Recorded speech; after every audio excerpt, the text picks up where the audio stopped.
Sempat sampai hospital, beranak dalam ambulan kata.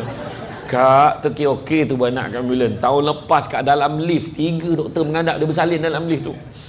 Itu pun akak juga. Dia juga rupanya rezeki lah kan, rezeki. Rupanya masa kecil je susah. Bila anak dah dewasa, semua dah kerja. Maknya masuk dalam grup family. Sekarang telah masuk 25 bulan. Masih ada anak-anak belum bank in duit bulan ni. Hashtag sila abaikan mesej ini sekiranya bayaran telah dibuat. Seorang 500 kali 11 tak 5,500. Tahu tak apa? Ya tu rezeki lah, rezeki. Percaya pada hikmah. Tanam tebu di tepi rumah, cabut ubi sampai ke akar.